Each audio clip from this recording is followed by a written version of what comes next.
get started? That's okay. All right. Welcome, Julie McDonough with Newton Public Schools. We'll get started with first a statement from School Committee Chair Chris Brezski, and then a statement from Mayor Ruth Fuller, and a few questions afterwards. Good evening, everybody. I'm Chris Brezski, Chair of the Newton School Committee. Today was a day of progress negotiations. It feels like we are edging closer, but there's still a lot of ground to cover.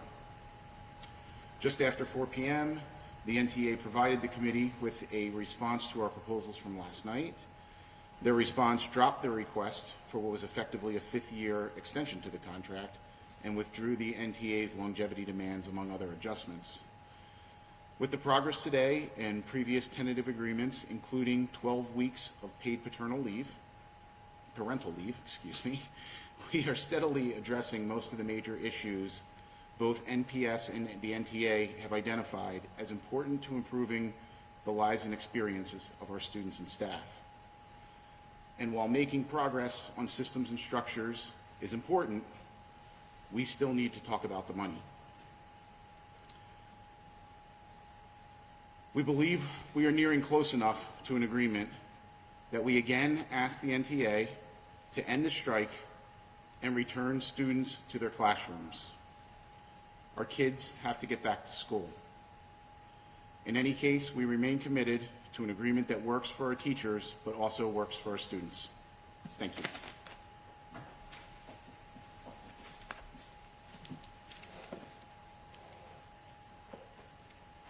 Good evening, everybody. Ruth Fuller, Mayor, City of Newton.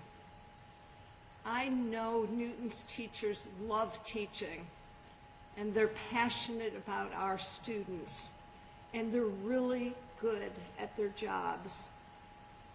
And I agree, and the school committee negotiating team agrees they deserve a contract that honors their long hours, big hearts, and experience. We have reached deep and wide to pull together the funding for wages and benefits competitive with peer school districts. We have ensured that funding will be able to support Superintendent Nolan's initiatives. We are using city revenues and one-time funds sustainably, so no layoffs are required. And yet, there will be no school again on Tuesday. This will now be 8 days that students are deprived of an education.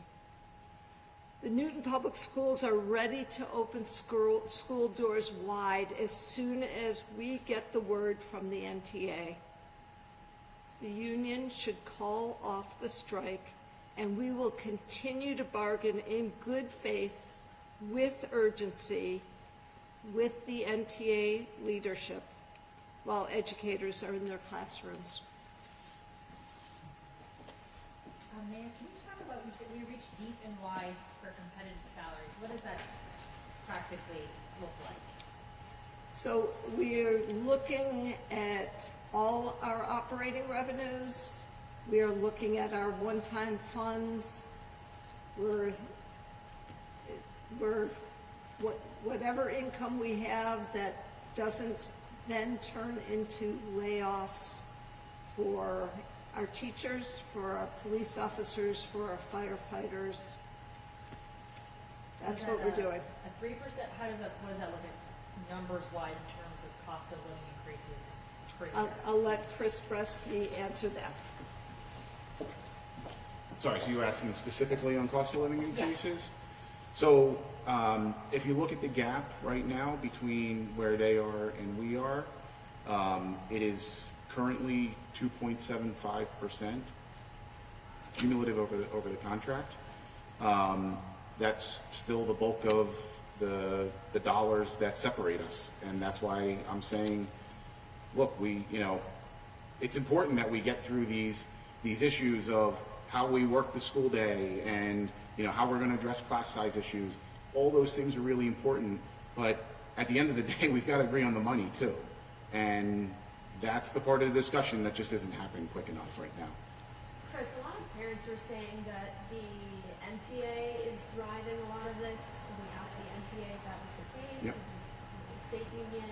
Has that been your case at all? Have you experienced that in these negotiations, that the Massachusetts Teachers Association is really getting involved here, or what's your experience? Yeah, so there are several Massachusetts Teachers Association reps in the negotiating room.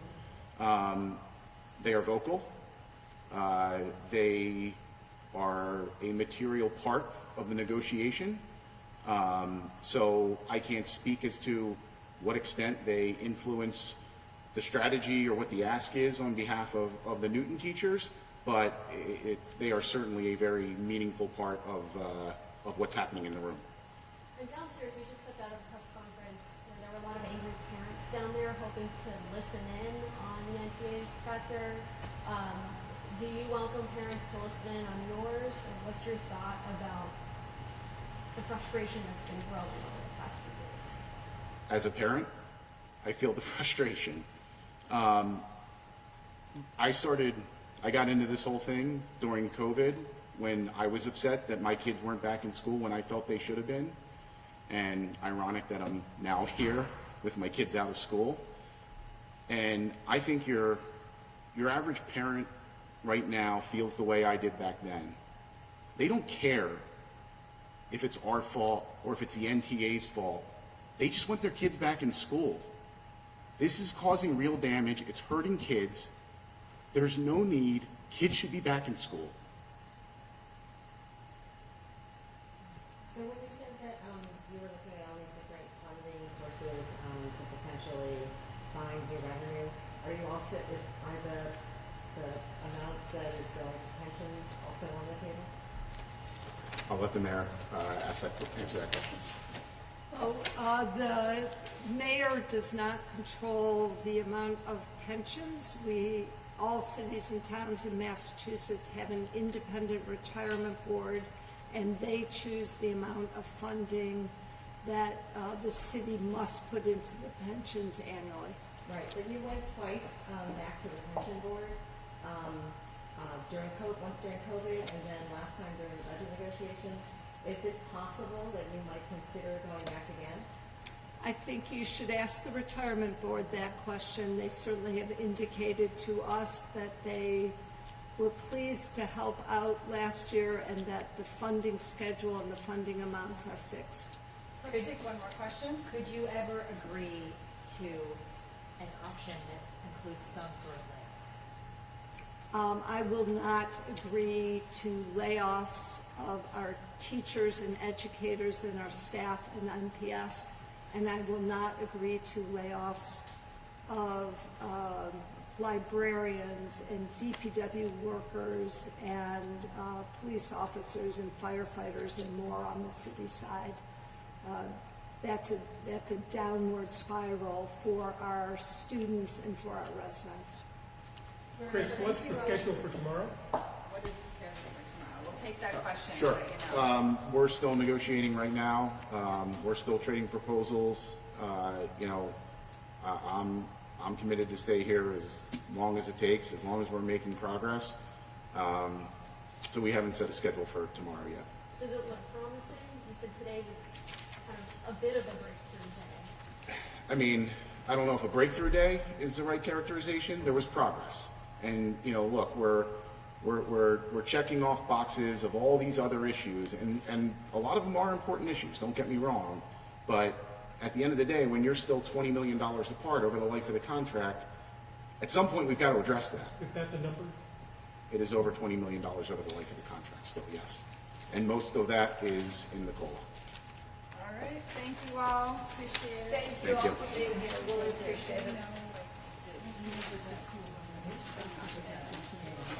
I have it. Oh, okay. Can I have your card? There we go.